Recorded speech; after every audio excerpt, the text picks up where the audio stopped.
Chelsea for you know say there or more any aje papa na friend. You know Perez. And that says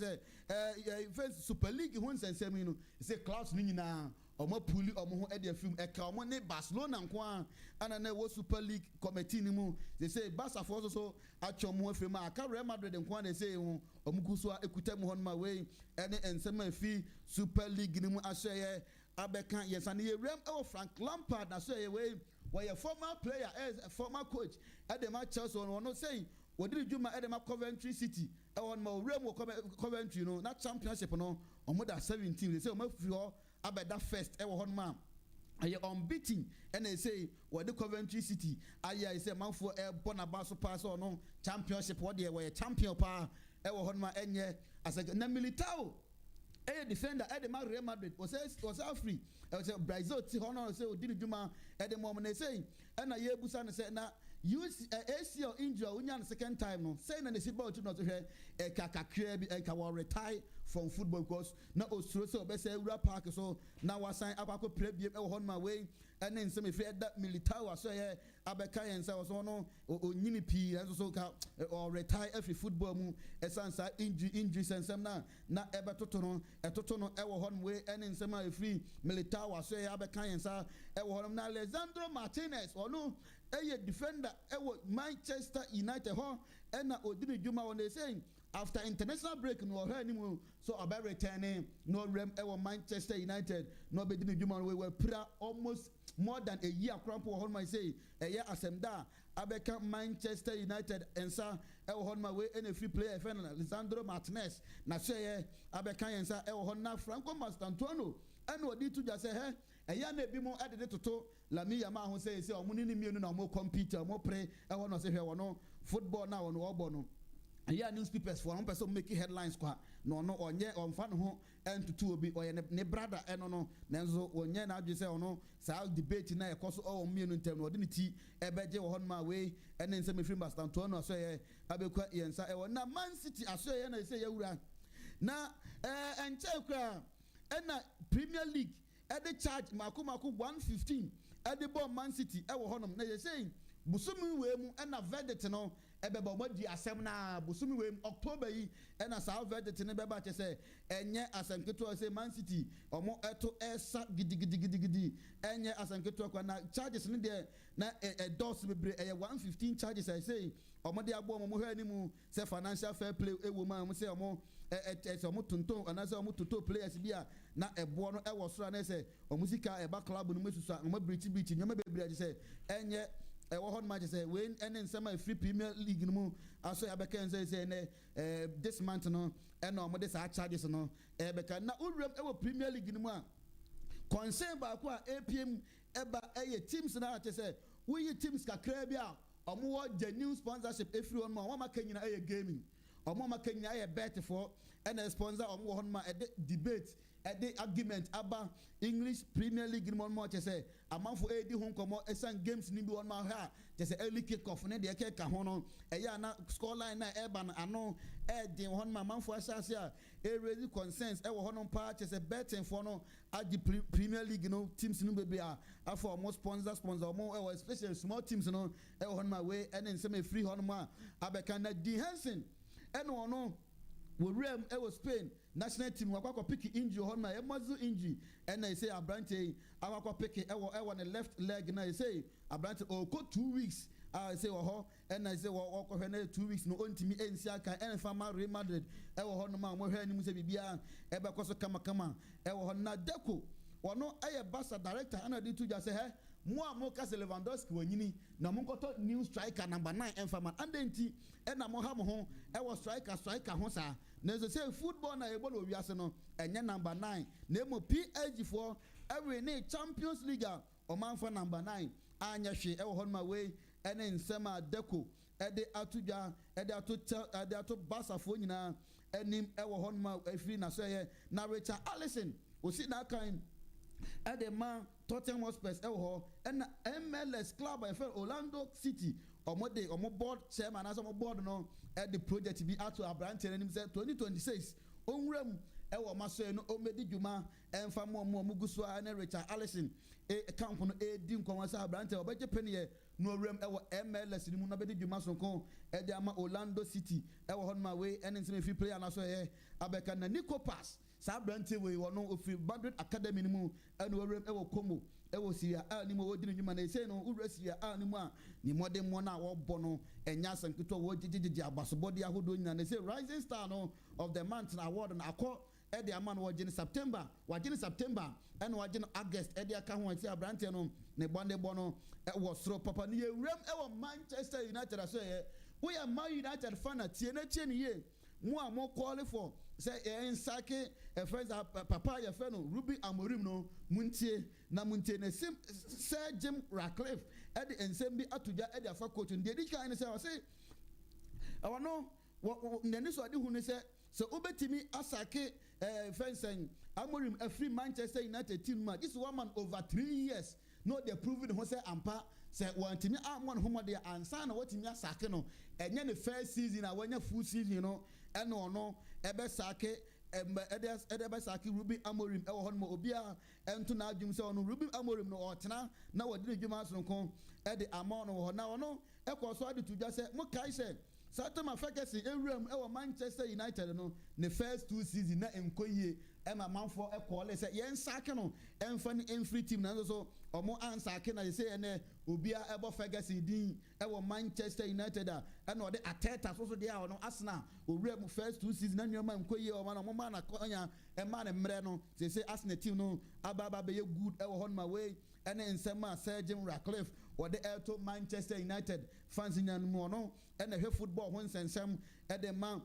Manchester United ho e wo hono ma the to support him say mon nyina no mon ka bakoma to ye no no nya na adwe say obesake no e wo hono na Amorim no wono obenya the best season e wo hono ma wo anim say season e beba Ruben Amorim obe dominate league no e wo hono ma ti say bibia e beka no mo busa no say na Glazer family e ka to say sack e ma pressure say sack Amorim a say e na be si bia je no so hwe sa pressure entimi ma na e bakrampo na so no be sack Amorim no de entimi nsi na entimi ensi chante so ya Man United fan na why wa say Ruben Amorim no obekwa he to adwum ne da na ono onko ne onko ochina o to aso edine dwuma edi ama Manchester United e wo hono mo so mo obere nyina edi masa coach no hono ma free na so ye abeka na Steve Gerrard and so na returning to Rangers they say kwa kodiri dwuma sonkon edi ama omo e wo hono mo wonu ekokocha bibia kama edi ama Rangers e wo ma we ensem e free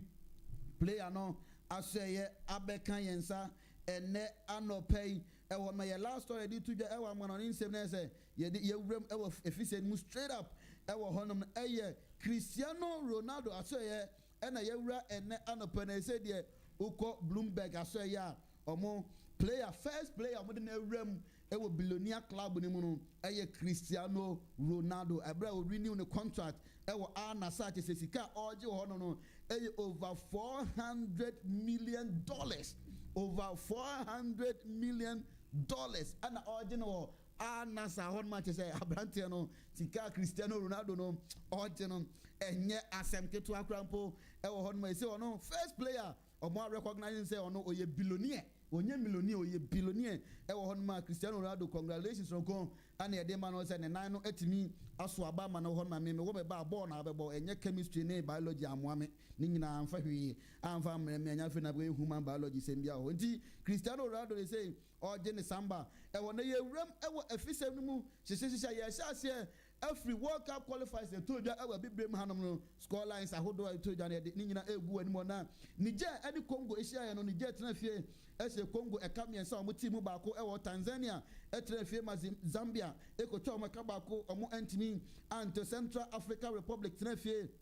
Emma Ghana ekotwa mu eka enum sa game no ye be wuram na de mu nsensem nyina no e de abro Chad etena fie Emma Mali ekotwa mu kamienu omo entimi ante Comoros etena fie Emma Madagascar ekotwa mu eka mienu omo timu baako ewo Ethiopia etena fie ehye Guinea Bissau eka baako omo entimi ante Djibouti etena fie ma Egypt sala na nkofo ekotwa mu eka miensa ohe omo prepare omo entimi ante baako kra anfa anhye omo hoden ewo hosele no etena fie Emma Burkina Faso ekotwa mu eka baako a omo entimi ante Eswatini ehye mienu Congo ehye mienu Libya ehye miensa Emma Kevesa game no ha who heard as a keepers no ebi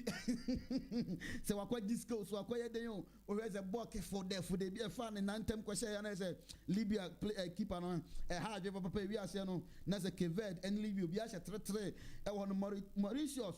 any Cameroon so omo tena fe ma Cameroon ko twa omo e ka mienu a omo entimi ante e won na games ni bi e be ko so say na city Liberia any Namibia e be pempem so Malawi any Equatorial Guinea and so e be pempem so den e won ma Burundi any Kenya Botswana any Uganda Mozambique any Guinea Somalia any Algeria any game way e be ko so na yewram e Blasters of Ghana so enra omne Central African Republic no game no ekọ so ewo Morocco and in fact neche say e go galore ne say Ghana e say be 5 sa no ne say ache papa say e no ene nsem e fro ba na wi ase no Salisu enya go ene ma Ghana Patenya bi Alexander Chiku Jordan Ayew ena Kamaldeen Sulemana omo ena ye emrantie numu a omunya game goals no e de ma Ghana bro mu Central African Republic what I say and a group standing on a city. I can last match. They say Kelly no. Of course, Ghana decline with 22 points. Madagascar Tosumienu with 19 points. Mali Tosumiensa with 15 points. Comoros Etoso 9 with 15. Central African Republic Etoso with Etoso Enum with 5 points. And a Chad for the total crowd with 1 point as 1 point no. Omunya Edifri Ghana home match say. Yeah, the whole semper. I will say I call last round of matches. Nameya Duma Sunday 12 and as a game no. I back also say one man. And yeah, as I'm to a crampo. I will never Blasters as well on Enra. Kamaldeen Sulemana after 6 years.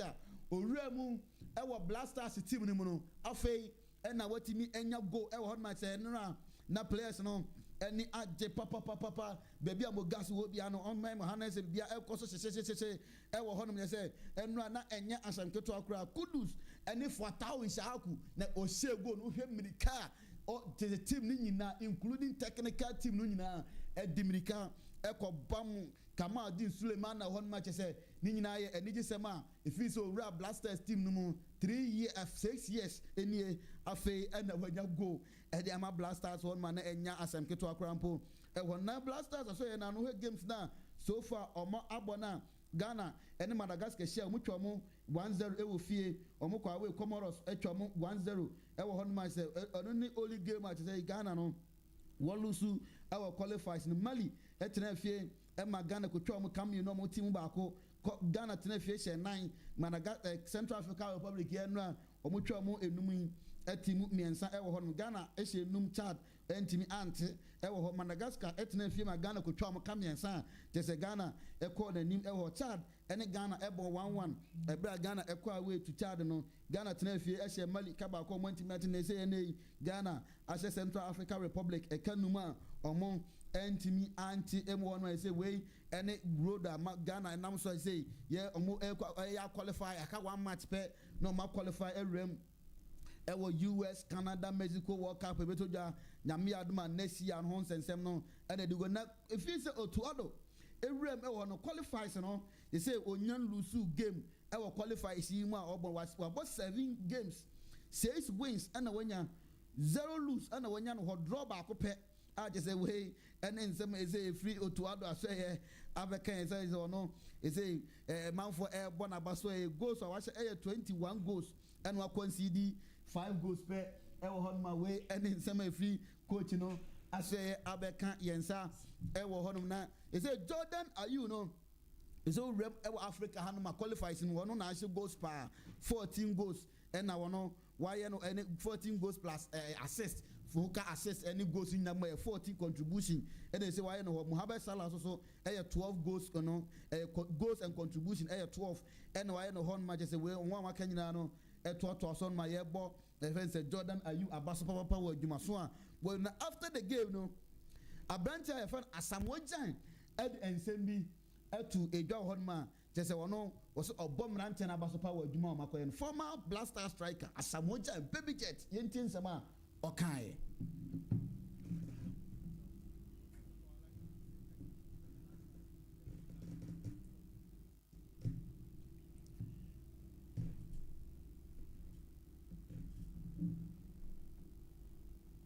the boys have done well for themselves.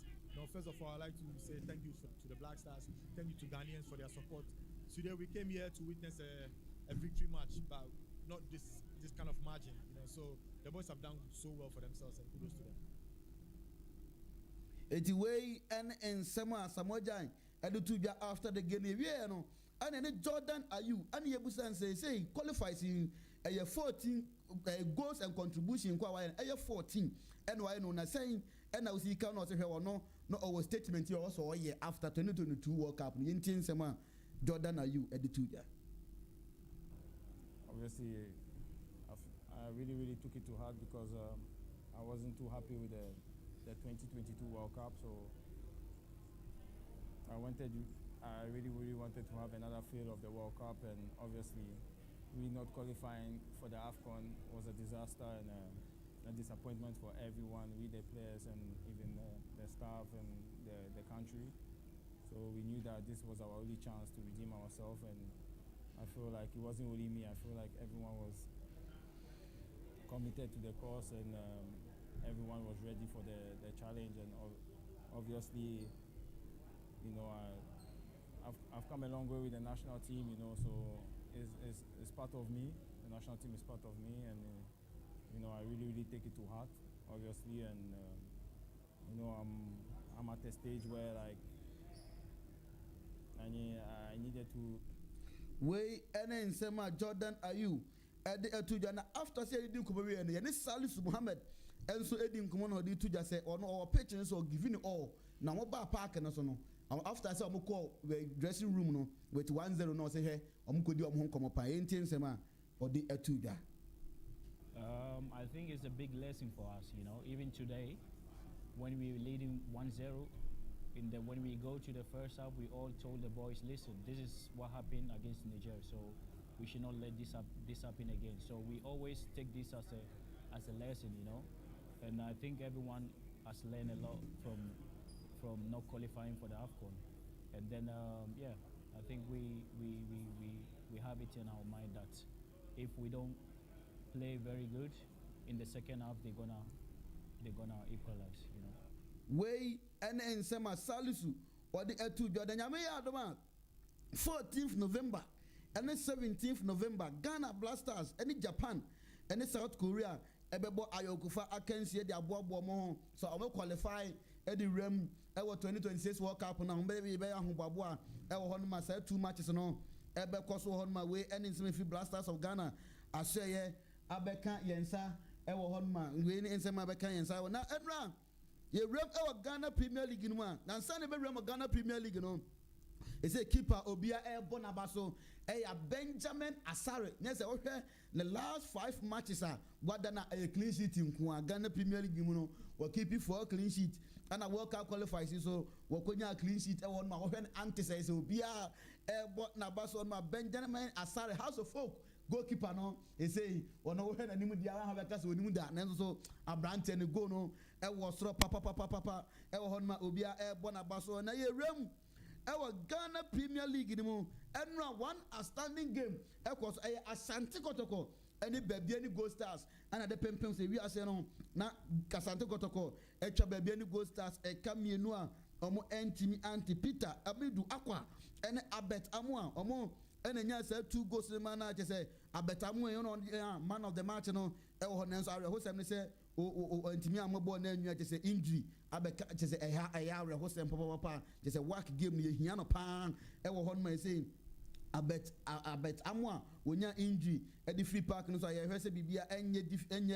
idea, a was to be a bebwa. Now, here's the say, league, after Sas and Tokotoko, every year on we say, I'm free 7th position, about also 4th with 7 points. On man, or more say, or more one outstanding gamer on Bebon on Betty me. Awene ede akɔda nim na watwe be enso league na bɛkɔ so ɔkyena yɛtena se the first test no ɛne sɛ ne besi akɔnyina no yɛbɛba hɔ no ma we ɛne nsɛm a free game ni mu ɛbɛka yɛnsa ɛwɔ na nyame yadoma ɛne MTN FA Cup draw no ɛbɛkɔ so kyɛ group no ɛdɔɔso paa ɛyɛ group A, group B, group C, group D, E, F, G ni nyina no ɛwɔ hɔ no ma sɛ ɔmɛhwɛ anim no sɛ ɔma start afiri aseɛ hɔ ama mabɔ afiri aseɛ hɔ no ma aba ɛwɔ ma ɛnɛ ɛna saa draw no koso no team of the week no so abeka yensa Ghana Premier League team of the week no abeka yensa hon match say players na hodo na ewrem ewo honoma we ene nsem free aso abeka na just a player of the month, coach of the month, any keeper of the month no so no nomination no about month of September no abeka yensa mo keeper of the month na just a keepers and 9 and so man nominate to omo ewrem ewo hon Carrera United keeper Efeno Abdul Ganiyu Muhammad one wada 3 matches 2 clean sheet and our keeper House of Folk goalkeeper Efeno Benjamin Asaria and Chekwa McDen Hunsep etu no 3 matches no other 3 clean sheet and our keeper on go bia ento na tenemu ewo honum na Lawrence Osei usina kan edema Heart of Lions also 3 matches 2 clean sheet 1 goal per and ato ne net mu ewo honum Visions FC goalkeeper Efeno Kwame Aziz 3 matches 2 clean sheet and just a 4 goals and a good in team honma way and in some keeper of the month on abekes na coaches of the month so Masoud Didi Dramani House of Folk head coach and also no 3 matches no about 2 wins and a 1 draw and when you Bashir Hayford no about 3 matches 3 wins 0 lose and when you more draw lose be on my way and in some free Heart of Lions head coach that's why I want to for coach of the month of September no na Carrera United also head coach Nuruddin Amadou was about 3 matches 2 wins 1 draw when you lose be home away any players keep defense coaches me and Sanchez Omudin about to the last one to Janes players me answer almost so enya nomination 3 players Carrera United player friend Zaidin Muhammad 3 matches 1 goal 1 assist 2 man of the match and ono wenya no hono Excel Zogli one also esina kan edema Heart of Lions 2 matches and about 0 on share go be 2 as 1 assist and 1 of the match one wenya no hona a branch Feno Richmond Opoku sina kan edema Young Apostles 3 games 3 goals and why when you assist 1 man of the match and why and honma way and in semi free Ghana Premier League no asoye abeka yensa hon way and the agina so na fie na man no nsem eboabo no ye de asi wa na eye KK pepra roofing and asoye asne enne anope hon ma say ye de ebe so mo KK pepra roofing na so on open chance papa the abowo dance so urem KK pepra so ya obehwe no aye bibia kama ensuo de ensuo etutei also nyan chance papa the board down so enso so matches bibia enfrema fa bibia ye kama ensuo guso wo se kokoro so na ye white kama e won ma KK pepra so ye and now benye bu zinc roofing sheet in grade 4 5 and 6 solid in no wonsa ebeke bi IBR roofing sheet IBR nails roofing nails ahodo nyina no wonsa ebeke ordinary nails 3 and 4 inches upe bi dia bodua mu a wo se udua na de eden enye na do papa and na wenya urem KK pepra so ya obenya bi ewo ho na odi edi uduma head pants ahodo a chese wo de so a wonkwa pagya so a enmoa entete enya hwea the 5 years kra na wo hwi barrows ahodo nyina no wonsa ebeke bi obehu o maso ye no ewo ebuakwa Ghana ha nyina no o maso ye ewo ho na ye mpatam ade eye ebuakwa eno omubutu a omu edi omudwuma ewo ho omo ne self filling station no ena edi enimu hwe ba bia traffic light ne ho na no eho ena omo obusa akora ketekete kora pa obecho nje se wo mpase etia nyina hini ba bia ni ena ne mpatam anyina so nukurom amanchia kubin se di munyina no mudi bani bechem ewo ebuakwa self filling station omnu mu a wusi won ma untwa kwan ni mu wonsani fa so obusa akora ketekete kora obecho bechem tepa go so akirensua jese mo baby a wo sa side ho nyina no duro no ma obetwa kwan mu no aba baby a shelf filling station wo no wonsani fa so ho no ma na say KK people roofing no mo ewo ebu akwa jese obetimi no omo ewo ye denwura wasi udan no edu baby also oboso open chance papa wo ye contractor open chance jese eda forma anas open say obetu bi na akoton ni nyina no mo no ebe nse no mo edi nkomo number ni 0243255309 0243255309 rem ewo KK people roofing aseye na omone o eni enkomo na hour of favor multimedia ana eto nensa efro ene anope ho ne se woro se da make am say krono de wo yo hene wo di nka tete first one no anko se ne ope no na nemu de aka eche ne de obetimi atete no demarcation kama ewo so wato asase bi ato ache ana pese ohun se ne anu no city from a baby be a kama at the amount hour of favor to say far and sase homes and some and building planning building home pan some there broma say on bed drodro just say dial planner you who know baby who know abroach when you who be an uroma so ya on bed draw kama the amount is a share contractor and some obey there's a messy now obedi dwuma ne nsem beka say why in the draw mount say why adwuma kama pa at the amount one match say rem hour of favor multimedia I say what dan o anasa wasase quarter plot half plot o per dan say the wom nyina no obeye bibia kama at the amount photocopy ahodo nyina mo ye typing ahodo o mo ye nti mo ye schools mo ye ye na say mo pese mo ye mo exams na mo twa no mo pese mo print bibia kama at the mo be ye nyina no at the lamination ahodo o certificate no mo pese be say ya obeye receipt any invoice ahodo nyina online registration banner any process akese any nketo ade ebo no nse oguso krampo na any paper e wo ho no obeye ni nyina no e de ama we store bi na pese o ye banner bi e de bo animu ani nyina no o ye ne kama e de invitation cards ahodo o pese o pese o ye aware ho de ayie ho de dia na invitation card be wo wie adwuma na pese o ye invitation card ma manfo ni nyina no even so wo wie school na o ye graduation na pese o ye cards ahodo e de maybe mo obeye ni nyina de t-shirt ahodo nya mo printing obudin na pese o de go no picture caps ahodo open ne glasses ahodo nyina no pese wo ye customize e do udin ya de go ho be ni nyina passport picture nyina no mo twa e picture frame ahodo nyina mo ye citation ahodo sem pese mo ya mo rem hour of favor multimedia so ya omo ebe mo to ase ofre bua kwa ne mpatamu na ekwa utrato junction na onsa bonkum so ma omo ne Methodist Church junction no ene di enimu he ofre ase ho ene fa bit sem pasetia miam krom se na meka na manchia komi sedi mo ho nyina sa line so na eba ono so udru to ase a utra bus stop na onsa nifa so na omo ne Methodist Church junction no ene edi enimu he omo be he ma ibia number ni efre na no omo ni nkomo 0555 491165 0555 491165 and 0545 959035 0545 959035 now in hour of favor any common affair community hospital and air to nensa efro and anope ohemfa and ya wo ya ukotodwe usisi just say we yam na ya wuti na o se de bia miti in a power rem e wona so na onhwe onye bibia kama emfa emo mo ye adwuma from adwada etufiare specialist o hon match say wani o hwene wo sen na ya wo ya nipa o hwenam de bia no also timi hwe wo sen ene wani awo ho nsensem na ya dadwen eda wo so a omahwe no mai bia wa frafro ope bia benya ntete papa wo akora na enkofo helbia emfa mo brem e aferi community hospital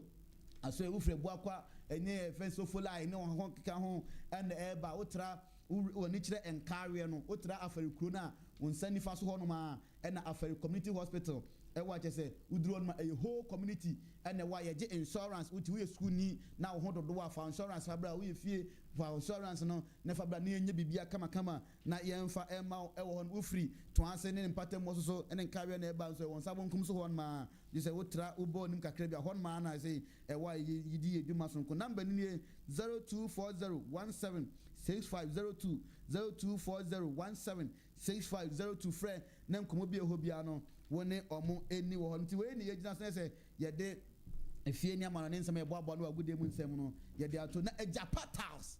Ejapa house so na e to ne nsa e de efro ene anope wo de se house be na wo pe je se uwro mu so room ho no ma enyoma egu house ahodo bia bi e wo de okohu no wo ba bia wo se that house we de bi ni Ghana ha no no boa unyama Ejapa house e wo aferi e ho ene se ubenya sa anyoma nyina no e wo je se ope je se house ahodo nyina bra Ejapa house boni kire ufri so fola ni edi na eba ene efense atwumakofodua uduru ebu akwa afo ni kire nkawe kwan no so utra sepase efense emem aferia uduru no ma woni kire utra afer kronika kakra bia mo se Ejapa building e wo ho no ma se house no bibia e koso hye e wo ho no ma wura showroom ni mu a je se house bia obi adi adanse se house bia wo hu no wo wiase bia no uram e wo Ejapa house a ubenya bi e wo ho no je se bia Katakyie FM e wo no ye ne mu nyina na wo the same building ni mu e wo no ma uduru ase ho no behwe ma ye bia kama e de number ni 0543374617 0543 37 46 17 mesi so bi 0543 37 46 17 bra Japan Tiles who rush showroom one man na me kwane nam ho na say bibia ye tiles bia ne sink ne bibia open wo hu bia no nsa ebeke bi Japan Tiles nya me ba we so na ye gina na ye de se duru ho no ma ntia say ye ne say nya ye say nti me din adi wodi asempa okay na just say activities a time echi edi bia abra kama na champion mugas okay right and one free a Japatals na fe bibia ye okay ne de na ne na Megad enso so tayechi Megad Enterprise etayechi papa free say Megad ne krom akofa product papa etumi dia ba product a Megad akofa dia ba no me pa chaw ni nyina ne se o ya ho ne die no etumi SCP na esita sa ho ne die ne be SCP na esita de Megad Enterprise me pa chaw hye ne so ma me wakofa liquid soap and edi aba liquid soap a ehwam pa and a Megad so etumi edi aba aside that no me pa chaw owo ade a ye friend say shower gel ni nyina ne se eye ade a ye de etumi edware ohun ye di dware na afi amaye ho atumi ate kama na Megad shower gel no ehwam nti eno no manfo no age ade atomo me pa cho hye no so ma me se ye frɛ bibi power zone no eno na se wo ye biribi ana se ade wo pese wo si biribi na sa ade kodie na pese wo sie no se wo posa na enko wo de samena bi atwitwi so enko a wo hia Megad eye power zone ne bi wo de kakra bi sosope ade kodie na aka atade ne mi ne betu afrim na afi bibia so atumi aye fine no eye Megad Enterprise me pacho ye wo deto eso e wo ho maka e de a kire mo se tiles ne so ane eye WC wo sink ne mu ni ade no se biribia keka mu a ese de are na ache aye style bi sa no a uhia Megad eye liquid soap ne bi unya deto ne bi na afa unya ne power zone ne bi a umiemia bi nkakra ade gu nso bucket half mu na wo kafra wo de bobogu so kakra fine man be 5-10 minutes oba fanso gu so sa no an se ni nyina na pepa na eko eno eye Megad Enterprise yes shop owners ni nyina no pacho mo so bomra na mo ba dia anya bibia na mo ba be ye o mo ba Megad Enterprise na fe ye mo betubi na ye ne mama pa no matumi akwa akoton from Megad was 0241 58 2362 0241 58 23 and a 62 eno eye Megad Enterprise and America edi achiro sa no anope me pacho eye Liberty Agasco hey na Liberty Agasco yi se o mo de nsam so beba krom ha o na nsam o de ba krom anyina ne se o mama o manfo no ho ahehan wo mo isa ne se yi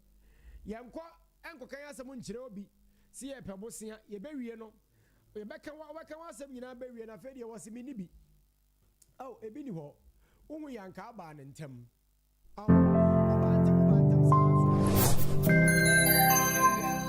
Liberty Agasco and a year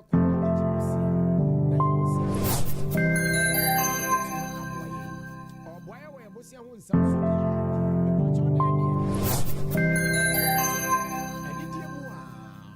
young Liberty Agasco business funeral loan you remember be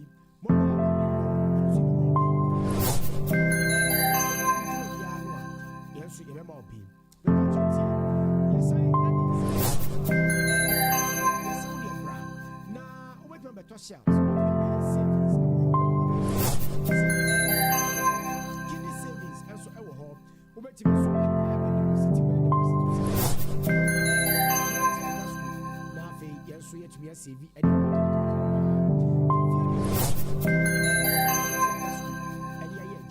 system anymore.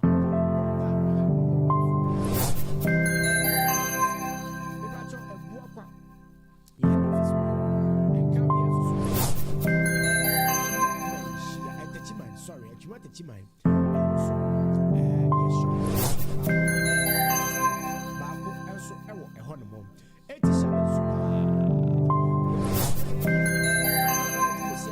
Zero 245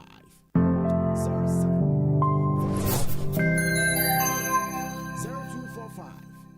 Liberty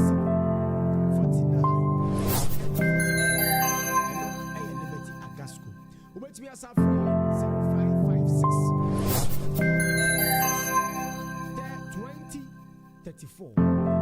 0556 36 20 and 34 and Liberty Agasco. Me bacho tie ye live social media no so YouTube Katakyie FM TV. Me bacho Facebook Katakyie live. TikTok Katakyie Katakyie FM 90.9. And no social media handles no. Kin eben a pian link na my enti on all other platforms bia affiliate anase wo Katakyie FM iso na your fans ne bi wo so bia no e the Google sa platforms na so atimi e de amamo na afi also betimi a join na bibia so atimi aye kama pa e wo ho me pa cho da bia me catch us as part of our corporate social responsibility say betimi abo manfo nti ye ma wo adwuma na adwuma ne de ma wo no me na mana me hwehwe adwuma sanse me de bebo matie fo nti me pa cho e maburu na afi no mawie SHS abafie no me pa cho tie di ye pa maburu na afi e no mawie SHS abafie no uko Facebook no aye live wo Katakyie live aha Katakyie live okay Katakyie live right Empress 1 or Facebook and so yes right it uba media no so na wo de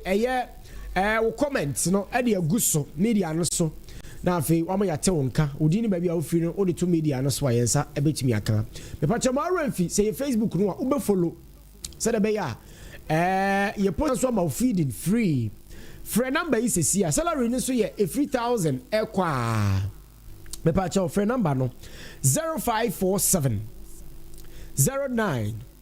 78 46 0547 09 98 15 12 12 0598 15 12 12. Now also job for the boys. What to me enya bi na bibia to me akoso kama na da bia me ka kire mo se me de adwuma sam de a me mfa ni agro me pe abrantia wonim ana babawa pure water machine no wonim yusu tie ni yo machine wa edi twa nsuo no pure water no me pe abrantia ene ababawa wonim yusu odi asempa se emaya no so binim yusu yes binim yusu se na pe de to mo se ye adwuma no yes binim yusu adwuma na me de aba ai enti wo ya abrantia na ababawa na wo tie me a pure water machine no machine na si wona edi twa nsuo no edi twa pure water no se wonim yusu ana obabi nim yusu onim twa waye bi pen or experience frame 0544 79 15 04 0544 79 15 04 ene ya yebema na adwuma ene ya same na okasai yebema na adwuma tiawa wonim obi a wonim yusu onim pia water machine no bi yusu say so wo ye bi kura oba bi na wo hwe na condition no salary ni ade na enkoyie mawa bra asese wunya sika brantie de yes enti bra na yenya adwuma why bra na yenya adwuma na bibia entimi enkoso kama pa ho emfa emma why from 0544 79 15 and 04 0544 79 15 and 04 so we are brantia now ya babawa na wonim pure water machine no yusu me kira machine edi twa nsuo no edi twa pure water no wayo bi da number no na me dia to edwade ama no frɛ me sisi a hyehyehye 0544 79 15 04 accommodation eka ho enti emfa ho ne ba bia tepafo no amutie ye ni nyina eye mankransofo nyina hini no mofo nyina amutie adweso kontena se kwadumu wofo nyina tonsu no mofo nyina amutie ye ni nyina mu nyina mo ka ho obi a onimpia ota machine yusu obetimi de atwa nsuo na no no nso wafrɛ me na bibia atumi ayɛ fine Katakyie 90.9 FM so ni yɛfrɛ me nyame ba Eric Oduro Jr. Anɔpɛ senior Mugabe ɛwɔ ha saa nso na ɛyɛ odi asɛmpa so ɛwɔ ha yɛ live wɔ media no so deɛ na yɛ social media manager King Eben ɛna ɔde ato social media no so a bibia ɛkɔ so kama paa so ɛwɔ hɔ anɔpɛ ɛde ama yɛ anɔpɛ menhyia masha 80 fashion phone nyinaa ɛna afei dream wear clothing phone nyinaa adwoa broni me padi mekyia wa anɔpɛ why mekyia wa anɔpɛ right odi ɛdeɛ yɛnkɔ nkrataa ni mu ɛna senior bra There's the Ayano. As a one Tatonia. Now, if I'm home, I'm going to send them you home. As I said, you can't want some unpaid. Yes, some reality says, somebody who here, somebody opa. Some Diana did it, any did can. You hope Papa say, I need him. Katakyie, you could chip on creative right. No more some Diana echo. See, I ran crack any moon. I say, yes, I'm Katakyie, 90.9 phone, and some will be a blast on so cool, one crack and Abba Montensono, and Apostle, getting me Eddie Bugu and Nabi. Come up. Mesha said, yeah, only the daily graphic, Wakatano, and not me de Esha said, yeah, Muyera, John Romani Muhammad, if only. Ada kuwaka tren kama pa ne nyina ya na say auditors general report in say same by na papa kasa wo say there one wa sha say misappropriation of public funds no ono omo hu won bia no en sha say na yen fo mu ko gina court den sha say prosecute no bibia enye kama pa na bi ho kratara ne bi mu so no yewra afenyo marking na ono so kasa yi what say there yenya say ye de galamsey insensam aye politics no yenya kura na say galamsey insensam no de far beyond politics enti omo a mabo modern de galamsey to kwa no aye politics ebe ya munyai na nyina yenka mum so oman ba ko na yenyina hwe kwan fa so a yebetu saade na sana ko wakatan ese ba ma ne bi say there blasters of Ghana they say the kato no bro na wake up no na say omo kwa na sa we ni sama the daily graphic ko wakatan no e de ba edwaso na no pay yeah the daily satellite and air 12 so honuma satellite there oh here Brian Champo here what talk like every day be am the story ba ko e ba beto ja na e kata nim hanu na e ba ma na say Mr. Musa Ahmed e say your appointing as new judicial secretary Aukudi Juma e wa atemuafo ahwe e wo honuma we eni nsema krata na aposifo na e ba ma na say e wudi sem bi e course e wo wa no akwaba kono serial killing so ndo no obekun sesi say a police for ensaka ni minu e wo hon man say omo e de omo ewrem e wo mo hweza bibia akona krata ni ma no na Justice Bafoboni e da ha ni nan say you say manfo bi so petition President Mahama say Bafoboni no onyini free ho yeah so oyija parliament ko enya confirm no say see am the petition akosi ejinde free ho we any asema krata no but na ban champo so da ha ni nanse ne nto abono de duru greater Accra say one grassroots for no so yi omo budget no so ye na krata na sia na e ba ma na say Youth Employment Agency a staff from here adwuma ho no say 10 months ni nti omo ka am so omo so asha say kasa ho no we ni nsema daily sell like betu gya na no pay ho no am for the national contract ko wakata no entwaswa ni era Julius Zebra and some mayam afasha na ekoso no apaya di mabomodi edina no nyam so akwa pi asebi na era John Dramani Mahama a ono na Ghana president I was say the only Ghana no say there was a reset agenda no de ba no was say nkama man for say there eno a enye infrastructure na enye atemdi enye de ka won say there nyina mindset o manu nyina nyina say adwene na bibia entimi konkan e wo manu enti say ye mputudwuma na ye bo ye ho bambo ni nyina enso e kan we ene sama John Dramani Mahama enso etimi edi atu edwa our reset agenda no na yero arikupoku I ono and the agric minister and he said they want to say abomodian agogo for anya tomato processing plant no he said the agogo for so etumi anya bi e won ma omo so ebetimi edio omodwan bibia akoso kama pa na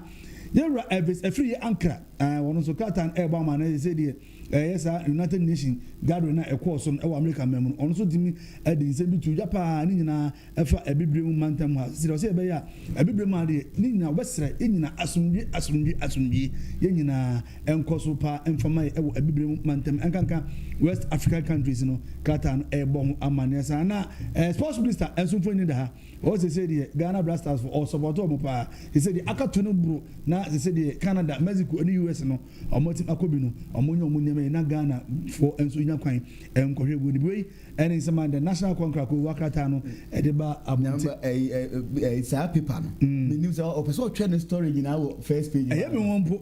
don't the story nyinaa photos no ɛwɔ first page wɔn wa yɛ the dispatch ana ɛto aso ma Haruna Idrisu ɛna wa endorse sɛ vice president Nana so ɔbɛkyia yɛ first president wɔ Ghana ha no na manfoɔ busa sɛ ɔno ɔbɛyɛ first president ɛyɛ a ɔba ɔyɛ first president ɛwɔ Ghana no ma ɔyi ɛna bɛyɛ ne running mate anaa wei ɛne as ɛyɛ a kyɛ sɛ wa endorse na kama ɛwɔ no Haruna Idrisu obi amfa presidential yi bi amɛtaake wɔn pɛ asɛm bi asisi yɛ na krataa no anim hanom na IGP Tetewonu ne mfonyin da ha ɛna krataa no ɛba ama ne sɛ police IGP ɛde ne mmeranteɛ akɔgu sampa sɛ ɔmo nkɔhwɛ na pɛrɛpɛrɛ yɛ ɛnkɔ so wei saa sampa asɛm wei nyame ba nkɔfo bi bɛyɛ press conference ɛbɛkasa apolisifoɔ hu yi sɛ hwan na obi ntimi yɛ ɔhene wɔ ha de ɛma muhu sɛ nkɔfo nipa sɛ num nsɛm na ɔmo kan no na sɛ ɛdan na di wɔ sampa hɔ no obi anya afei na wɔ deploy wɔ members sɛ ɔmo kɔ sampa ɛnkɔ kame things down Ghana hanom no deɛ yɛ mfɛnsia na nyame ba wodi akyerɛ o krataa anim na chief of staff efonyi da ha is it the chief of staff so ɔmo bɔ no ho Dawuro paa o de bia ne din wɔ pepa mu ɔkasa ne nyinaa yɛ sɛ wɔde atoja sɛ saa ɛbrɛ na Ghana ɛde unqualified mirikatufoɔ ɛkɔma yɛ disqualified Ghana ɛsɛ deɛ yɛtwam ɛsɛ deɛ bi kora ɛnsi deɛ wɔ mirikatuo mu sɛ fɛ sɛ Mugabe unqualified adeɛ na akɔ sɛ nkɔtu mirika ma yɛ ɛsɛ sika mɛgye a mɛkya me adi ɛsɛ me na menkɔtu me nso mɛnya adeɛ me nso mɛnya adeɛ ɛsɛ deɛ ɔsɛ yɛtwam kora the dispatch da bɛto gya no anɔpɛ the Ghanaian Times ɛnɛ deɛ mu yɛwura Togo afɛdɛ ɔne yɛ ma mpanyi kama paa wei na ɔmo nsa ɛda nsa yɛ mu paa no mo kyɛ kama ne nyinaa yɛ Togo afɛdɛ Auditor General report na ɛkɔɔ so sɛ Mahama sɛ deɛ wɔn a odifo biara no ɛwɔ sɛ yɛbɔ mmɔden na yɛn prosecute wɔn ɛno deɛ nyamanka yi o te sɛ deɛ ɛyi for Tamale teaching hospital for the ba yɛ na ngos names nyinaa wɔ mu so ɔn bɛyɛ deɛ nyamba sɛ for bɛbɔ mu nyinaa yɛ ɛyɛ sɛ auditor Ghanaian Times where the Ghanaian Times wakata no se say there onyamba hwe krata na nim so a say aban no etimi abɔ mmɔden pa 195.5 million Ghana cedi we release first time if my feed school feeding no arrest na ka mu no ye release a he say the be cha mo wo mu a ɔno so etimi do sika hye mu saa so na say the petroleum revenue no first half no they say $370.3 million US. Is it almost like first quarter ya where Ghana Petroleum is it almost one side in account almost bit magic no more to Eddie Omujuma pa where is the Ghanaian Times go work out and then I'm about him on one pa and what they buy just yeah the Daily Post and the air toss on my crata on a stroho pan Daily Post a stropa neighbor man say Interior Minister on Conway Mutaka now there are two security agencies for them say among a new minimum force no man can defend them against civilians attack. There's a civilians in attack or say well they when you use maximum or use minimum force. Tiawa. Now I can't tell anyone a president that Ninja say Auditor General reporter by and sending them gas. Edin can there to January say omunya swift prosecution and the one country attorney general. Because 8 months, it's a different approach, the same thing. Now, Kwabena account on the health minister, and on a nurse for no, a green and white for the hand is what bonnet come. Nina HPV, human papilloma virus. saa vaccine nam de aba no de ato dwa sɛ saa ensɛm tare ho sɛ sei ni na ɛnyɛ no korɛ owa bibia nye dɛ ɛnyɛ ɔhwee yɛnwɔ na prevent cancer ne saa ne banuaba na ebe by so we ene nsema the daily post na asia hanom no ena mede nka ade atoma nsem Musa Ahmed I say ono ya jatu nse o meye judicial secretary no president Mahama so approve it is on the 17th judicial secretary e wo oman nti say we ene amane ba daily post e de abetu dwan na no pay wo honom the archives go work out ena mede to aso say 3 million galamsey drones no they say they still ayira enwunu 3 million drones na de hwe galamsey no you see the still now you see you na ayira we the archives ko wakata no ene de ababetu jana ya che ma me phone you bi na nis you say the you say enkra ayira pa child trafficking dragging enkula toddlers enkra kan kete no ajai you say omo for mo kwa you say the ya bo modern achi omo a you say the do omo e ba ko pi asem ni bi na bibia ya hwe sa e betima jelo mo na mo asase dragging nkra de mo sa na mo tie de nkula jam some mo hwe mo na mo asase na they say the katan se bo manes LPP Akufo-Addo nenko Akufo-Addo ne mani bi ene ne namfo no support no a o mu isu yi o mu ti no he say the omayira ehu o mu he say the ayira pa he say the na he say ankobra river no na he say the task force no omle galam say for the aboni papa e wa ankobra river no so den embo so me galam say ntwema am terrorist no he say the omo so no task force no abomodin he say the omo no e dia aboni pa na he say the be ma bi so atimi confess ni nyina atimi kuni pa mako edunum man confesses of killing 15 people he said the nipa dunum he said wa confess on na ku mu wasakra na say omo chi ko kata na bo amane sa so nya kata na kata fansia o kanya benya mu ntia say we the akash ko wa kata na odi aba monten ena no pe the daybreak daybreak ana ya de to also ene anope ho na kata no ni se nifa so soro no pa na e ba amane say was it Ghana trust Central Africa Republic. There is Endra. Mochomoto, Mosemo, Mumuadi, and Kolankola, Mumuadi, Mobo, Kramu, Boda na Ghana for Chomoto, pew, and noon, among anti-me, ever my way, and in some Krata Nebana. Krata Nima Nebama, as a MPP, I said 10th October, Ochana be ballot him. Be who made that year, made that sort of we as year, we 2 years, we anymore, we Ochana, and on ballot among presidential aspirant no more, no fancy, na Ghana Navy, a penny or the Ababa to just say. Navy for or more like equipment. Say Navy for no money, they say, hey Ghana, they say, Yantin Empire wants to know, because you can't talk about fire, watching Kratalo. The other boy Amane and Anope Honti. You did break in some way. The Supreme Court work out and it was Uja and Juan, Mr. Free, LPP, Amon Yoko, Nipa Makumako, and Noom. Pass Thomas Obanombe, Umbukra Franca, and the more summon you could. So Mumpo da. He said, I Obiaba Unisable. So better number 1, so better number 2, so better number 3. Katan Airborne and Yami Adamotana, in the Bosom letters would do no. I know Mukosi and Eja, offer. Remember, was that Richum?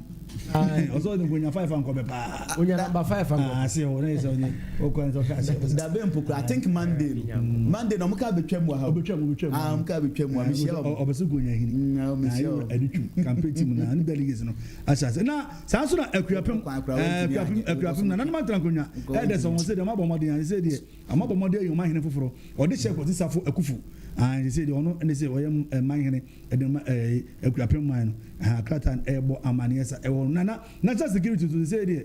He said, the more Ashasi, or more Mutemupa, national security. He said, more Munim, Namunim, there's a national security for Sasum, a far, say, to Galam, say, some for say, Langado, say, you, Biano. I involve national security piano. Oh, yeah, no way. The Supreme Court work out at the Ababonte and Anopay. Now, daily guide, and Yabe, 12 so Nanopay, on my say, sending Mugas Ekan and Aquano, confess you, Syria Kalapa, is a Kumni Papa 15. Hey, we say, go Mummy and Fan Kotuma, Safa, and 5 cities a day. I'm going to 5 cities a day. No second, ne man for year adwuma ne atete ye tax ana da ko ba ko ku ni 5 cedis ko nya adwuma bi ama ye we ke egi ni fro no nso ko bi na ye nyina so nwie na minority eno mo e de alarm omo e blue alarm se over NDC full soldiers omo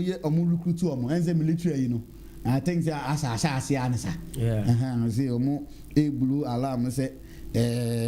as omo NDC full soldiers no MPP fo na e blue sa alarm yo na MPP so na echa omo kwa kwa ballot say na de ato wanim e wo hono na Mahama ministers not paid in 9 months. Right now, but there's a Mahama ministers and Bosomen Kununi. There's a minister be in Katakyie. You any yapa, almost venture a muka. No one turn baby, no one for so much was no cry, and get to delegate in some of the other two. And the chronicle go walk out and it was one matter. I plan to be on the over and you deal with beast. Beast pa kuwa no abomadia na wayi wo twempa de no na wayi wakoma na wayi ukaterema na watoto no fokra na watwa na wawe na watoto na wawe yes one de we beast pa yes one de ne de nipa hwakwa ana one de wawe saa so na se say de cat say de se koko board for say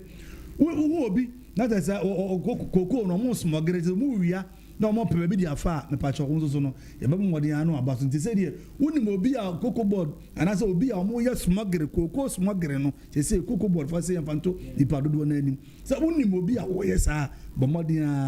informant mo be de bra be ya sotire mo be ya sotire mo de a che omo na ye che omo nso a be mo de na abo mo de abo abaso se so de Ghana data head backbone collapsing over ministry negligence sa you know apomse ati ba bi ba ya na odi asampa obekaya na omodi ya no omobomode na omodi boaboa no he said ye jani njeje mu saa na he said say you he said say pa enga na nke ni parodo a na nkom omu hospital ni parodo ma he said ye jani njeje mu saa na say so the kata na say bo amane say omobomode a ache akwa bi ono scam pa scam akase chencherete pa amobomode a ache no was scam amanfo ache he said iti anyi ya che no we ene sama the chronicle ko waka ta no ebom amane enano pay the Daily Democrat ana ya de to so enano pay so the mugas aboma mane dada no krata ni bi di nkan aboma mane akuropon elders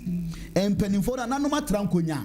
omo akuropon say I akuapem akuropon ene say omo de akuapem hene new one omo nominate say omo pa no hontomo omo he say akuapem kuro no ba be umenya leader because a crew down the leader ni hon mayana e ha adwen pa na prempa ka no ni momo printing you know say krata ya kinkan go mkabom ku no say ma form alliance mo hwe say asumdie eni nyine hu asumdie hu nsem no mbebo hu de na unim national science and math quiz national science and math quiz na unim say beto dwa say schools no say na omo nye community ni nyan say aban na edo moka sika on be prepare for sa national science and math na aban fa mai nto mo elected dem ma say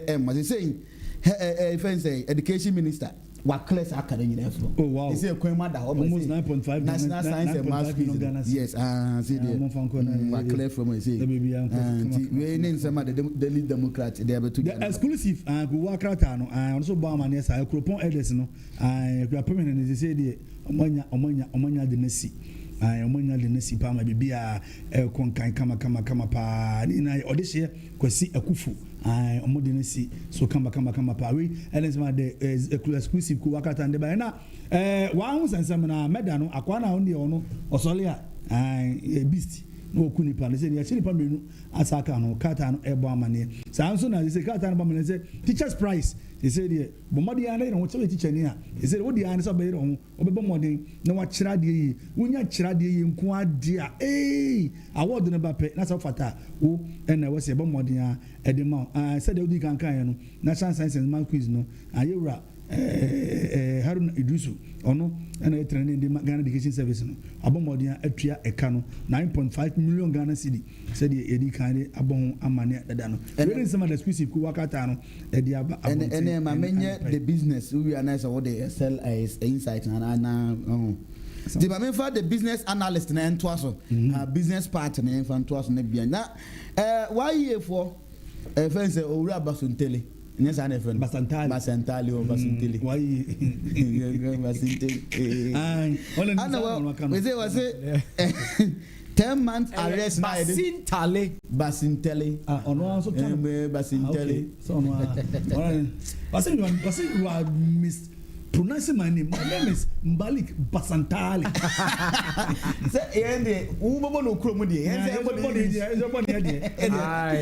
Okay, right. Then the business analyst na editor apo. Okay.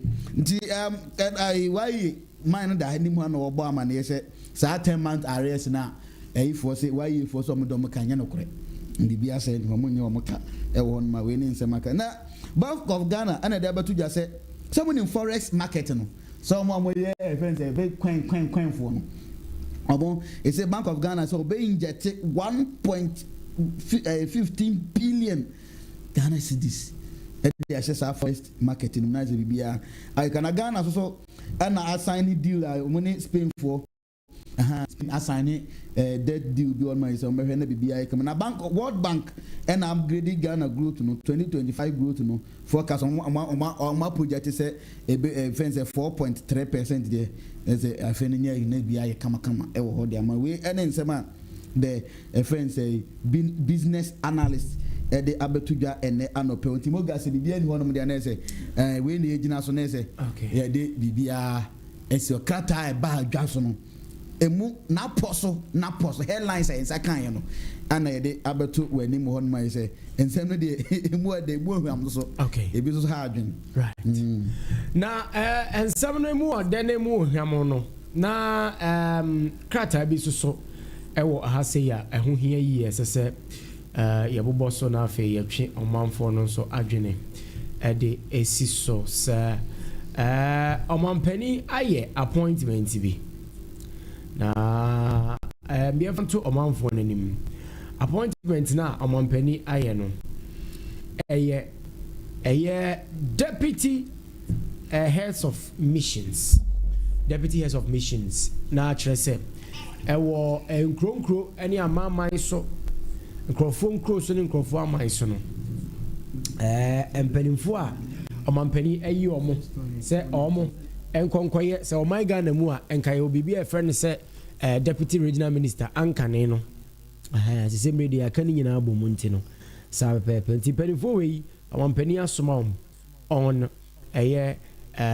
jumadi esronko nkrofo aman so se omo enko na omo nko enkohwe eho jumadi ene de ekeka ho nyina na afi bibia entimi enkoso kama o say mo ye de no mo ye ho mission mo ko ade no mo ko ye ho oh om ko ye de say o ma bia Ghana for bi wo enti o mo ha ndi o mo ede na ya mo ye o ko hwe o mo fa ho die ene so obi hia assistance enti Saudi for na ya na mo bo mo man enti ede na mo ye de bo mo ene sa Kuwait money for na Ghana for ko man no more treaty wo no de no me de bo sometimes yeah na it depends on ekwan a wo Ghana ni no so far so ko wakodru no ansa kra na ebia your friend say ye odin we de frɛ wo embassy no ebe hu mpo se ya bo Ghana fo se ya no e wa ha no eto da krompa na ache some years next week ibedi kionet ho nkomo ene ho nsem wa ha o sa ho nsem wa kionet wa ha nti abusafo ntam chuku next week ibedi kionet yeah the victims ne be ebe studio abedi okay nyame admon next week ene so de ba ko bi de chese achime se but wunim say sa missions ya amamu anamusifo ekoho anase ewo honom no onim se Ghana for Ghana mu ha ye wo Nigeria for bebro ma betena Ghana mu ha embassy nya aware of baby omo she they make out here so sometimes no it depends on ekwan ya wo fa so a wo call o mine so any baby a ya chiwa she eno na Emma embassy no mbetime hu bibi ana so mutimi nya hu bibi se omu hu embassy ni hu se ya boa Ghana fo bia no wa ha sei omu hu kire omu hia omu wo ha omu hia bibi sei ya embassy ni na fam de boa omu ne oman no eho mpanifo di nkita ho ma sese ye de mu nyina back to Ghana omu ye de boa nti some missions ni de hu hia pa hu hia se aban ede mpanifo ko ho no mo ne mo ya na nam kwan a mo fa so no amokɔ hɔ no because wo no ko Kuwait no one fa the normal routine ene kɔe enti to da ye campo o mo kura o ba bi a embassy ni kura nim ba bi o mo wo na sebe o ye bi ayaka de ma no say no ye motritium ma no de a na say ye namu asɛm a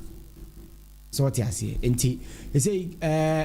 Ghana for na nkasa ya dwene ne to da na ebinom menti ase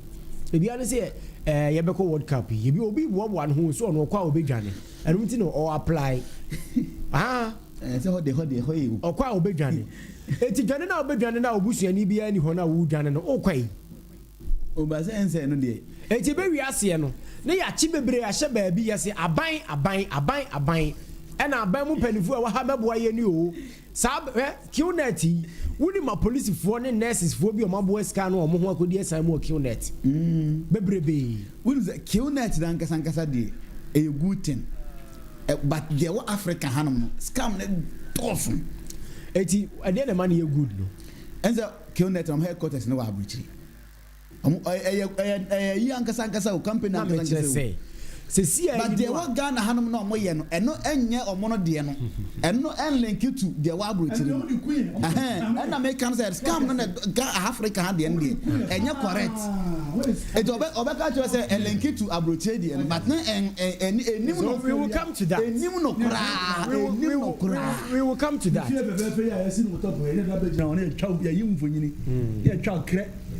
na mo ko ta se ya se na o da se ni fi we will come to that why we will come to that so let me deal with it let me deal with that and then let's move on into mampania your appointment deputy heads of missions you di kai Dr. Palmer appear John or Federal Republic of Germany, Francisca Patois Jako, or Swiss Federation, that is Switzerland, right? Okay, and no, even no more son on alcohol, that may mean call, and I mean call. I even no more Sunday or money and now one or money no more. And Doctor, sorry, Ben Dossi. Malo, okay. Dino dear, yana mo dia che. Enti enye ne sa. Ono ko United States of America. Ne dia ne dia no mo maka no ha na enye. O ma bia be ko so bia na eye. Hey. Ko he embassy esi ba ebi ye che bi mo mba ko he embassy esi ba bi. O ho nkere wo. Chama ente se de o ye DC wa ha. So ye president. Sir Ghana president. Ah, wona he president wo ho.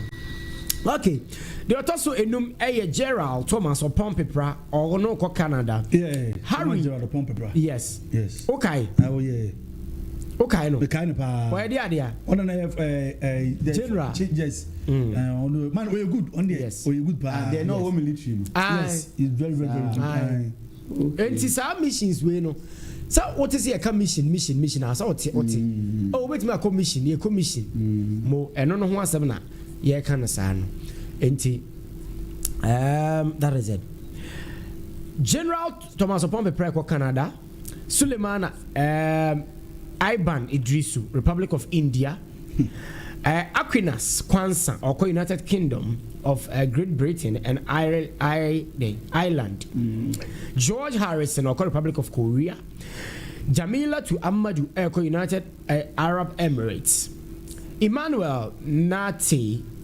Afedo or the Netherlands, Sophia Karin Edem Akwiaku or Italian Republic, yes. So Italy, right? Francis Talamus Do or Japan, Sani Jaja or the Kingdom of Saudi Arabia, Kwadwo J Jumo Oko Republic of Turkey, Emmanuel Kamban Panyan, and also Eko Russian Federation, Alhaj Mohammed Seidu Issa Abba Oko Republic of South Africa, Mohammed Iban Abbas Oko Arab Republic of Egypt, Reverend Isaac Cleve Mood PhD Oko the Kingdom of Denmark. And so that's about it. Katakyie 90.9 FM and I was guso awutie no anopai no yeguso ayeye o mine mu adwuma na fe bibia nso atumi akoso kama pa e wo honoma no pay dia eye St. Louis Ventures aso ye na yen komra na fe yen fa fam hodwuma die no fam raw en se we wom dos so ke una tinkrofo ho akam na St. Louis se me pa cho se say no yensi yen kwa gina nsane atuom ho anamo eye phones and accessories papa ena obetimi akwaji wo honom ope phone chargers, phone covers, open hands free, techno phones, iPhones, Infinix, CCTV cameras, Nina, St. Louis Ventures, and I caught Niako GBA, Nabibianso, Atumia Koso Kamakama, Ewo Honoma, Ede Amaye. Me Pacho said, so Mamma say, Wabama Manfon one he had, or Munti was say, shop, I can see Nina, no Momra Momo to be, and Cocoton phone shops. Any shops and Kayani Nano, Mumma to St. Louis near Manibina Moncoton, Nabibianso, Entimi, and Costa Kamakama, and Fa Emamo. Sounds so sooner a year more friend and baby phone shops, no. Mumma St. Louis, I swear, I'm a phone, papa, and in the Acadian Moncoso, Moncoton, Namunam Fasopa. Me Pacho, Yakofa St. Louis hardware, and also the Abba. Hey, Yasin Chelsea, papa, T15, T16, T17, T19, T20, T22. Saako pem T30 solid. Hey, St. Louis hardware no ni yakofa diaba. Ha! Na enchance pa ni friend say enchance. Say warehouse na you ready. Oko yo so a otra toanse barrier no a. Usane kakra bi abenkum so ho. Otra toanse barrier no otra Professor Frimpong Boate Hospital no a. Benkum so na no. St. Louis warehouse no e wo ho. Kwana kwajin chance papa for ball dance Euro Tiles RBS ninyina ebi wo hopa eh awurade nyankopon en chance ni na yesi across the country be abeko bia ne deliver free at the mouth free delivery at the mouth me pacho enti eye St. Louis hardware no ne yakwa kwajin chance papa yesi se usika ne nso afie wura ne anya hyehye yo ne tua ne nkakra eh Asamabo ha adwuma nkrofo we ye de boa omanfo no okrom ha no Fred St. Louis Sesia CEO it was 0241 90 7600 0241 90 7600 0241 90 7600 na St. Louis no kredi enti was say me pa chow se wo ye fiera na unni gidie saa wo de frɛ wo abrochire bogafo no kinebe na daroma o de agu social media no so ama ye nti bogafo no momfrɛ wai na mu fie ni nyina no yenko na yemfa CCTV camera nko bobo ho ye boda no so ma wo wi a na yatutu ya de ko no wo hu se wo fie ni aboso awie eye St. Louis hardware frɛ CEO na nkazankaza e was 0241 90 7600 0241 90 76 and 00 na our of favor multimedia ne yakwa kwaje your friend saying your site plan hey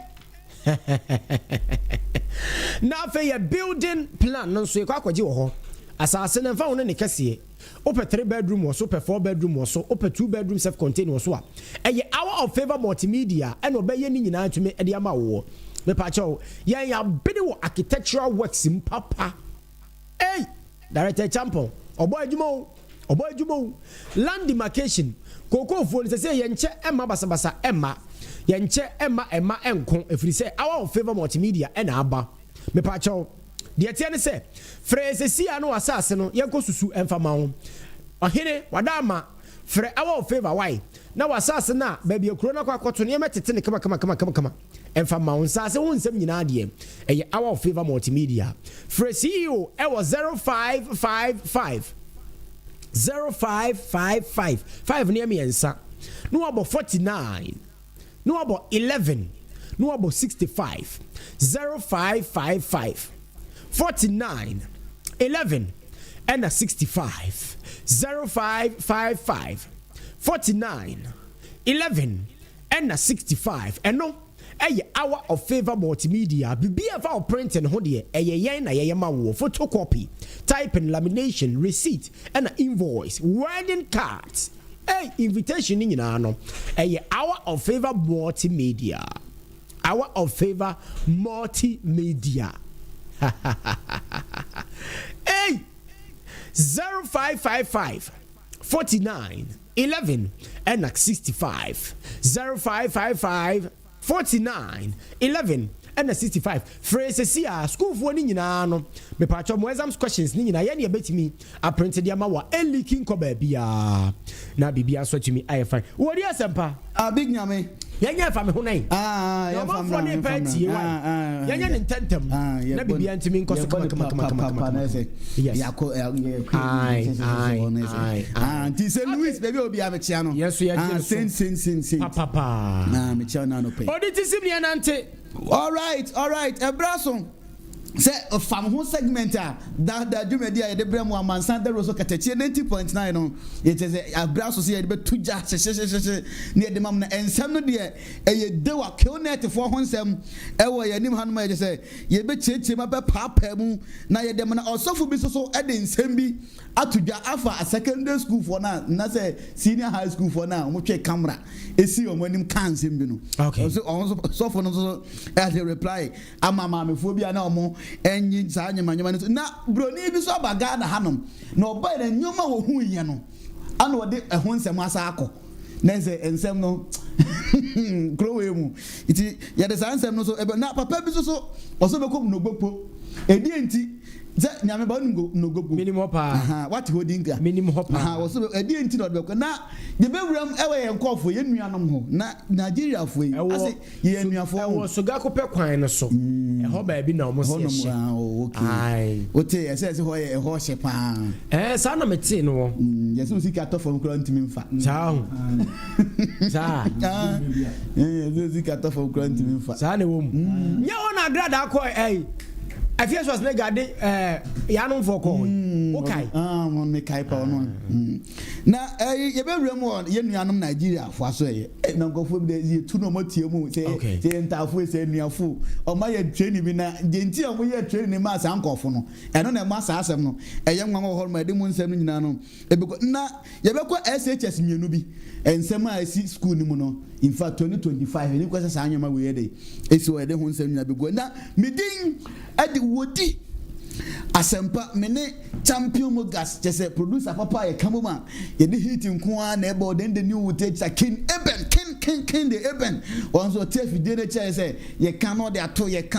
na is bibia era ni smooth e wo honma just braso na no pay me den chason kon e ma Francis say mo biatum Confcans electricals ha te ba ne Derek mun na mutia no pay den wo honma den chason kon e de ma mo hono na nyame ba ye go straight ares ye ram ewa quillnet me da men ka quillnet quill ana mo ga sembo quillnet hun sensem you are subnet ni ye ye ho man ye frɛ sɛ aposifo akomwa quillnet for mo do ye be 200 ewo kasoa ni nyina ne sɛ ababa ba ko bi wo mu a kyɛ sɛ wono boy bi na dada na no ni din komo ase me do be ko Spain na ansana mdo be ko Spain no this wutua 2.5 million francs CFA France na me de wako anu na busuafo di nkomo na de busuafo na so be ko Spain na kwakọ ye adwuma de abere de ase na ya asempa ena na busuafo ko bob bosia 1.5 million sefa e de man say onye no fan ko Spain no fan ko ba ne bra na esiri yi aba betua sa aka na iskala mo boy e de man we no ni abrante edi nkomo ba ko mienu miensa na so yenko ofand ni mesi Nigeria odini duru Nigeria no na to duru Benin odini free Benin odini bedu Togo finally no muru akuma Ghana kasoa ɛnum owoduru hɔ noma enipa egu kaso hɔ nom no enipa egu kaso hɔ nom no ɛnyɛ asenkito ɔmbɛduru kaso debi so kaso de mi ko sports da yɛduru Togo yɛduru Ghana kaso ade ayɛko yɛ ni ɛda YouTube enti ɛbɛkɔ enti oba YouTube ne so anasa oba Facebook ne so a wɛmu na police akɔm wɔn mo no ɔmo na ɛyɛ Qnet ho adwuma Qnet no nipa 200 makɔ wɛmu na ɛyɛ ɔmo aba no police for na akɔm wɔn 200 ɔmo save wɔn oh okay wɛmu no mo nyina afiri Togo kasi akɔm wɔn ɔmo de ya wɛmu sɛ ɔmo di wɔn ɔmo ko save wɔn ne nyina na ababaawa no so ɛna story na mebe ɔde ba ne nyina yɛ ababaawa na okay yɛde free Nigeria bɛɔde bra bɛfiri Cameroon bɛduru Nigeria bɛduru Benin Togo na photo baako no hɔ ma ɔmfa nto so video baako bi wɔ hɔ ɛka ho a ɔmfa nto so ma yɛn ababaawa ne abrante na ɔde ababaawa ne ba ɔwɔ video ni mu saa ana wayere video wɔ ababaawa ne abrante ne nye video yɛ wɔ ɛbɛkɔ so ɛnyɛ nnuru wɔ so wayere ne nsa ne nyina ne sɛ ɔbɛduru Ghana no kaaso a ɛna n'abusuafoɔ frɛ ne sɛ na wɔbɔ bɔ n'asɛm na wɔn mu asɛm a wɔnka nkyɛn n'abusuafoɔ wɔn mu asɛm a wɔnka nkyɛn n'abusuafoɔ na ɛno nkɔmɔdi bi emu a ɛna aberante ne ka kyerɛ ne ɛna aberante wei na ɛde gya ba ɛna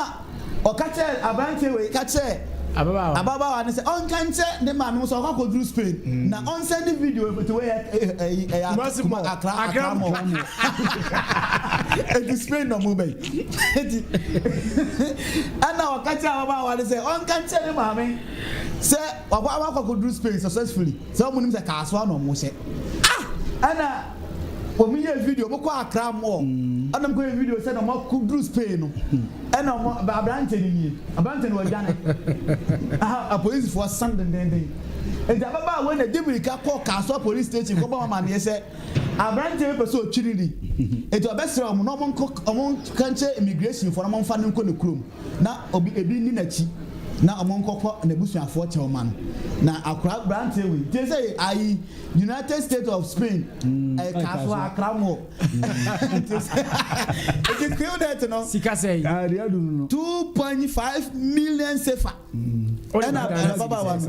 no mo de mo convert my almost 1.8 billion mo convert my they say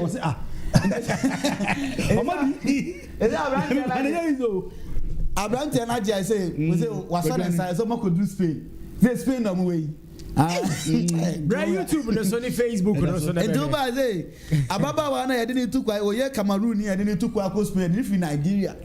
ɛne bɛduru Benin Togo oduru Ghana ɔkɔwura kaasoa ɛne mɔkɔtwa wɔanya Ghana no baabi ansa kaasoa enti first video no ababaawa kɔba amaneɛ no ana ama police akɔ rescue dudu na so ɔbɔ amaneɛ sɛ nipa egu saa ɛdan ni mu ɔkaasoa hɔ no ɛnya asɛm ketewa ase aberante wɔ agya ne police ɛpɛ no amoanaagye mu sika ɛda kweo na enti ha wei mu nyinaa etu kwan ase ebi tibe sɛ ebi wɔ me dan akyi hɔ no ɔmo sɔre a ɛna yɛbɛkɔ wobɛkɔ hefa na awɔkɔ nti wei ɛne ɛnsɛm efiri Qnet mu abɛka ɛsɛ sɛ ababaawa ne ti atia ohu ɔsɛ immigration foɔ na nka no ho na mo nkɔnkɔ na busu efi kɔpa ne ma abɛkyɛ pakyɛw na Nigeria Cameroon kɔpa kyɛw hefa ma no hɔ ma wei ɛne sɛ na nyame ba bra na sɛ the first story na kɔgu yɛwuram ɛwɔ sika Qnet yɛwuram wɔ second story na okay second story no nyame ba Nigeria mese yɛ mi sɛ ntafo sɛ yɛ nuafo Ghana Nigeria wetu na wetu ne nyinaa yɛ sɛ ɔmo atwani enipa mako mamefia number no na mefa ma yɛ enipa mako 380 mashas ana mo training ɔmo ɛwɔ Kano State tukodu Kano State a ɔmo yi nipa mako 380 ɛna mo training ɔmo na me ba onim de nti ɔmo training ɔmo ne nyinaa sɛ ɔmo nteteɛ sɛ de ɛbɛyɛ a ɛsɛ yɛsɛ wonam kurom hɔ no ma ne ahwe mo fon